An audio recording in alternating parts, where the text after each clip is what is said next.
I'm Pat Doris. Welcome to The Story and welcome to Friday. Hey, let me tell you something. I'm going to let you in on a little secret here at The Story.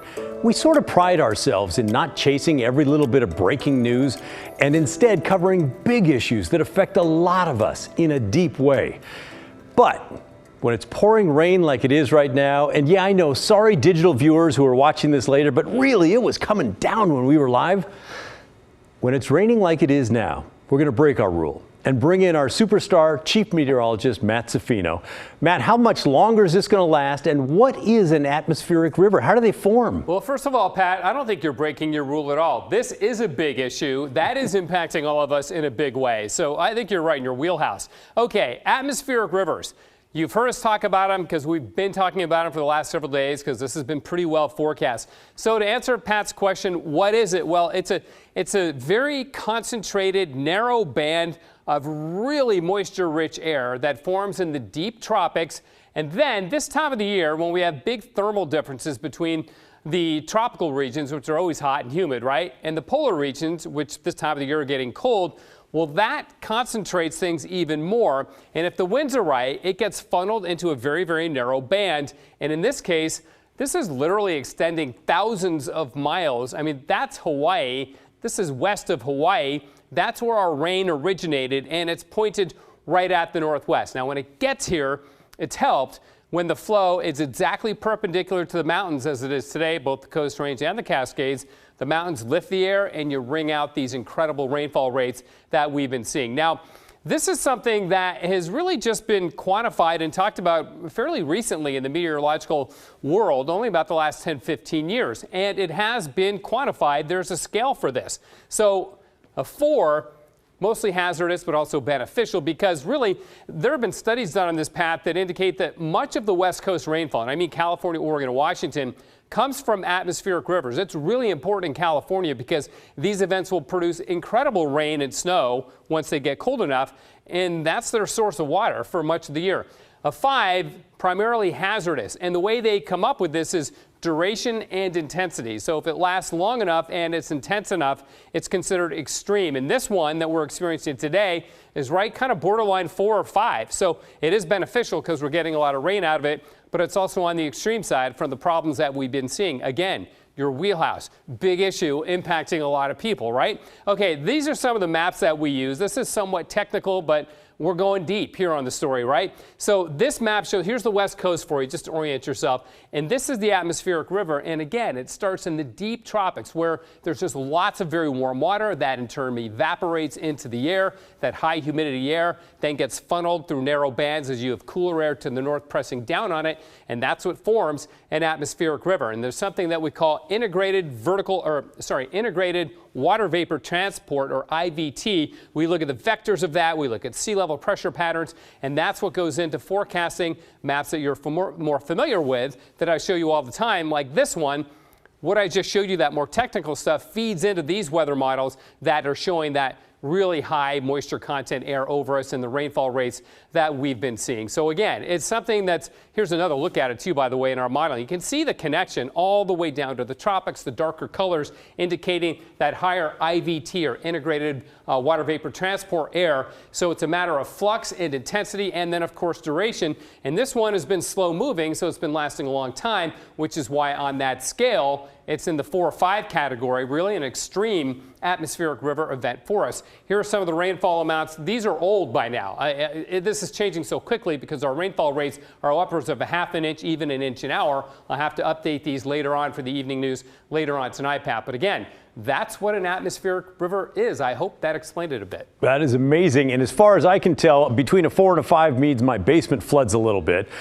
Is this what we used to call the Pineapple Express? Great question. You know, it's very similar. It's related, but back in the olden days, if you will, when we talked about Pineapple Express, we were looking at the jet stream, and we still look at that, and we were looking at how much moisture is being transported up from the north. We weren't really, from the south to the north, we weren't really focused on what is what we now know as an atmospheric river, because really an atmospheric river, is a lower elevation feature. It's around 5,000 to 7,000 feet in the atmosphere, which in meteorological parlance isn't really that high up. So this is narrow and it's more focused and it's lower elevation, but it's carrying all that moisture. How much moisture? I mean, you see the rainfall amounts, but these things, Pat, these are the biggest transporters of water on the planet, more than what the Amazon flows in any given day. So they really are important when they make landfall here on the West Coast, especially down in California, where it's the thing that produces, I think I saw something, it's something like 70 or 80% of their precipitation comes from ARs, or atmospheric rivers. That's amazing. Thank you, Matt. I swear I learn something every time I talk to you. It's great stuff. Thank you. Now let's get to our political coverage. Tuesday night is election night, right? Yes, it is. And you will see lots of results reported at 8 p.m. and after 8 p.m. And of course, you'll be watching your favorite channel, KGW TV. But remember this, those numbers that you see, they are not going to be the final numbers. That's because Oregon made a change this year. And as long as you get your ballot postmarked on Election Day, it's still going to be counted. Washington State's been doing it that way for some time. That means, though, that thousands and thousands and thousands of ballots could still be coming through the mail after Election Day. And on top of that, some candidates are actually urging voters to hold their ballots until Election Day. That all adds up to likely delays. Here's Evan Watson. About 30% of registered voters in Oregon and Washington have already returned their ballots. And if you're wondering, Washington's elections director Stuart Holmes says that's about average for this point compared to past elections. We're trending really close to where we were in 2018, and that's the percentage there was about 71%, and will be the final turnout. But this year, Holmes says voters may need to be even more patient to find out which candidates have won. He says some candidates are telling voters to wait until Election Day to mail in or drop off their ballots. And whether that's through information they're hearing from any source to hold their ballot until longer, it is possible that we'll have more counting to do on the Wednesday, Thursday, and Friday following Election Day. In both Oregon and Washington, a ballot will be counted as long as it's postmarked by Election Day or returned to a ballot drop box by 8 p.m. However, it'll take some time before elections administrators can run all the checks and balances, including verifying signatures, checking voter information, scanning the ballots, and reporting the results. We conduct an audit of every election. Clark County Auditor Greg Kimsey says this trend was evident in August, when Republican congressional candidate Joe Kent received votes that were tallied and reported in the week after Election Day. It was several days after Election Day before he finally overtook incumbent Jamie Herrera Butler for the nomination. We certainly saw it in the primary this year, the August primary.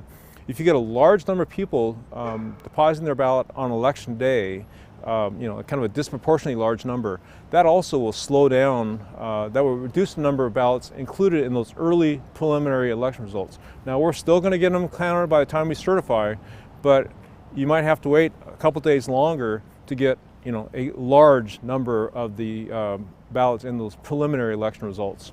Kimsey's opponent in the auditor race, Brett Simpson, is one of the candidates encouraging voters to vote last minute. However, he falsely claims that it's a strategy to combat voter fraud. The second thing is you go and turn it in the last day. Yes. Wait till the last day to turn in your ballot. That's why you saw Joe's count keep going up after. Washington election officials say Simpson's claims of election fraud are false and unfounded, and it makes no difference to the results if a ballot is received on Election Day or in the 18 days before. Although encouraging people to hold their ballot until Election Day, like you said, isn't against the rules, by suggesting at any point in time that the bad guys or funny business is happening is flat incorrect. We are completely transparent. No matter what time you decide to return your ballot, it's handled with the exact same level of accountability, security, and transparency. Multnomah County officials say you can expect about 50 to 60% of votes cast to be reported on election night. In Clark County, Kimsey said normally about 60% of ballots would be reported that night, but this year it could be as low as 40%. Clark County is currently fourth to last in the state in percentage of ballots returned. However, waiting for election results is nothing new. Local and state election officials have always had to certify the results in the weeks following the election. What I do believe is voters are a lot more concerned about the accuracy results than fast results. Evan Watson, KGW News. Evan mentioned ballot return results, so let's take a minute to have a closer look. We'll start in Washington state, where statewide nearly 29% of the ballots are in. That represents nearly 1.4 million voters. Skamania and Cowlitz counties are in the middle of the pack for ballot returns, with about 1 in 3 voters already finished up. If you combine those ballots from the counties, it's about 26,000 votes. Not bad. And as Evan mentioned, Clark County is 4th to last in the state of Washington. 1 in 4 voters have returned their ballot. But even though the percentage is lacking, the size of the county is not, because that 25%, well, that represents about 82,000 voters. Now to the Beaver State, where 29% of ballots statewide are in. That represents about 870,000 voters. The percentage of ballots returned here in Oregon has been right in line with Washington all week long. Checking on the metro area, Clackamas County has about 30% of their ballots returned. That represents 92,000 voters. Washington County, just a bit behind, around 28%, which makes up 108,000 voters. And things are not great here in Multnomah County right now, where our studio stands. Just 22% of the ballots have been returned so far, but that's 125,000 people. And we're still well behind the statewide number of 29%. And as Oregon's leader when it comes to number of registered voters, returns so far in Multnomah County have seemed quite low. Of course, there are still 4 days to go until the election, so we'll see if Multnomah County voters race to get those ballots in this weekend. Historically, they have done exactly that. In 2018, on the Monday before Election Day, only half of Multnomah County ballots had been returned. But when all was said and done that year, more than 72% of voters had dropped off their ballots. So we'll be checking back on those return numbers next week to see what's changed. One of the election races that voters in Multnomah County will be deciding is the position of county chair. Now, you may not have heard of that, but it's a really powerful spot. Essentially, they're the CEO of the county. So we wanted to hear what they had to say, not just on homelessness, but about the office that's supposed to be coordinating homeless services. That's a county agency where whoever becomes the chair is going to have a lot of control. That office is called the Joint Office of Homeless Services. It was set up in 2016 to bring some coordination between the city and the county to all the money and all the effort being spent on homeless issues. It has a budget of, get this, roughly $255 million and more than 90 employees. And it's been a source of frustration for some time. 2 years ago, Mayor Ted Wheeler in Portland threatened to pull all the city funding, about $40 million a year, from the office. He did not follow through. But it does sound like the office is a bit of a mess. And now the mayor and Portland leaders are getting pressure to stop sending the agency that money and instead use that money for public campsites that the mayor's proposing. So that's a bit of a backdrop. Now to the 2 finalist candidates. Sharon Myron has a law degree and is an emergency room doctor. She was elected to the county commission 5 years ago and then re-elected in 2020 and is now running for county chair. Jessica Vega Peterson spent 14 years working in technology businesses ranging from startups to Fortune 500 companies. She served in the Oregon legislature in 2013, won election to the county commission in 2016, and was re-elected in 2020. Now, one of them is going to become the county chair. So what would they do about that office, the Joint Office of Homeless Services? Well, Dr. Sharon Myron says if elected chair, she would immediately call for an outside audit of the agency as part of a move to overhaul it. What I have seen is lack of data that I feel is reliable. When I ask deeper questions about data, I get either told we don't have that, that's not what we collect, it'll take a while to figure that out, and we'll get back to you, but don't get back to me. And so that is a problem. I feel we're not collecting the information that we need in order to make rational decisions about how we're spending our taxpayer dollars. Jessica Vega Peterson agrees that changes do need to be made. What we have, and what is my big priority in becoming the next county chair, is making sure that we are running the Joint Office of Homeless Services so that it is both joint and a well-functioning office. And I think people will say right now, neither of those things is happening. I know there have been issues with the city of Portland feeling that they haven't had the ability to share their opinions, to have insight into what's happening in the office. And that relationship is going to be very important if we're going to be continuing moving forward. Now, both say they believe the office serves an important function and likely would not make it go away. But with so much money running through it and such an important function, each said the Office of Homeless Services is in need of improvement. Still to come on The Story. A new poll out in the race for Oregon governor shows what we've been seeing for a few weeks now, a neck-and-neck race between Christine Drazan and Tina Kotek. We'll also check in on campaign finances. You won't believe how much the candidates have spent on ads during this homestretch. Can you guess how many millions we're talking? Find out when The Story returns.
Well, the latest poll out in Oregon's race for governor still shows Republican Christine Drazan in the lead by just a hair. The poll shows Drazan with 43.5% of the vote, Democrat Tina Kotek with 41.1%, which I know sounds big, but really it's not. Unaffiliated candidate Betsy Johnson came in with just 5.4% of the vote. The poll was conducted October 31st through November 1st by Nelson Research with 577 likely Oregon voters. That margin of error is the thing to think about. That's 4.1%. So really, it is a toss-up between Drazan and Kotek. Either could win this thing. There is no obvious winner at this point. Oregon lobbyist Patrick Singh says if Drazan, the Republican, does win, it will change the dynamic of lawmaking in Oregon. Democrats have enjoyed dominant control of the state legislature and the governor's office. If there's a balance, I think, between the chambers, I think you'll be able to see a lot more cooperation. If it's a Democrat majority in both chambers of the legislature and Governor Drazen, we may see a little bit of a struggle there, maybe similar to when Dr. Kitzhaber was governor, a Democrat governor with Republican legislature. He was obviously called Dr. No a lot during that time. I don't know if we'll see that same dynamic, but it'll definitely cause people to have to come to the table and negotiate a lot more. But that's just the latest and most recent poll in this tight race for governor. And I'm sure you've noticed that the sample size there was kind of on the smaller side, about 600 voters. That brings us to the tool that we've featured many times here on The Story. It comes from the website 538, and it's really interesting. It takes an average of all the polling that's been done in this race, and it accounts for each of the polls' quality, when it was done, sample size, and partisan lean. And you can see after they've calculated all the averages of this, including that Nelson poll, super tight. In fact, this may be a little bit of breaking news. Look at this. Kotek is up for the first time that we've been looking at these. 42.6 over Drazen, 41.3. That is a big change, and it's the first time, again, that I've seen that in this race. If we go down, we can see these are all the polls that they're pulling this from. And over here, Emerson College, this is the new one that was just added. We were just talking about that Nelson poll. Emerson College has Kotek up by 6 percentage points. And so that's what's really made the big difference here. It is amazing. It's going to be great for the Kotek camp to see, and the Drazen camp is going to know that they need to continue to pour it on, because this is a very close neck and neck race. And really, with the margin of error in all of these polls, it's really kind of a toss-up. So it's not just the polling averages that show this is a neck and neck race. 538 has another model that simulates the election 40,000 times to see who wins the most often. I mean, why wouldn't you? Here's a look at 100 of those 40,000 outcomes, and they're calling this thing a dead heat. Just like the polling averages, Drazen holds a very, very slight edge on this when we last look at it. But what a battle it's set to be on election night and the days that follow, as each and every vote is counted and certified. And that gives us another chance to check on campaign finances in the Oregon race for governor. The final push is on. Let's start with Christine Drazen. You can see she has quite a bit of money still on hand, and she got a big donation on Halloween Day from the Republican Governors Association. She has total donations now from that group of over $7 million. That is substantial. She's also spending a lot of money. She's spent $6.3 million since mid-October. Now, moving on to Tina Kotek, also with $331,000, not as much as Drazen, but a significant amount nonetheless. On Halloween, she got a big donation from the Democratic Governors Association, $250,000. Total donations from that group, $6.6 million. So you can see money is pouring into this race from the big organizations. And she's spending as well, $6.8 million. You see this? Just since the middle of October, she's spending really big, pouring it on now. All right, if we go to Betsy Johnson, cash on hand, $736,000. She has 2 six-figure donations in October. So the big money is not pouring in like it is for the other 2 candidates. She is spending some, about $1 million, which I know is a big amount, but compared to the others, it's really not that much, as her folks are having trouble keeping up. So what do you think about all the money that's being tossed around in this race? It's the most expensive governor race in the history of Oregon. Send us an email or give us a call. Our email address is thestory@kgw.com. The phone number is 503-226-5090.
For our Hey Help profile this week, we're talking about the KGW Great Toy Drive.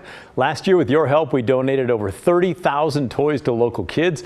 This year, we're raising the bar. Head to kgw.com/toy to sign up. And a special shout out tonight to Storage Works in Vancouver. Thanks for signing up.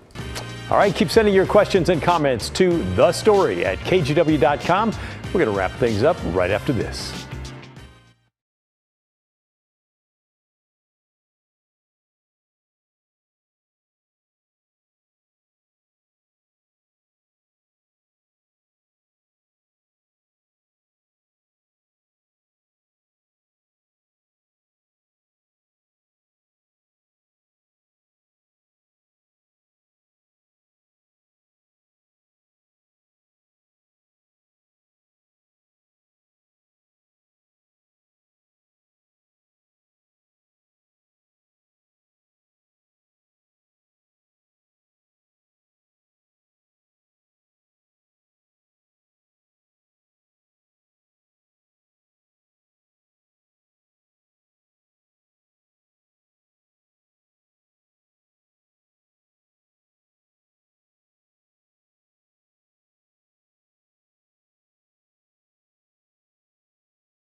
Before we go tonight, we want to highlight a viewer email that came in. Jamie wants to thank Matt Zaffino for explaining the atmospheric river.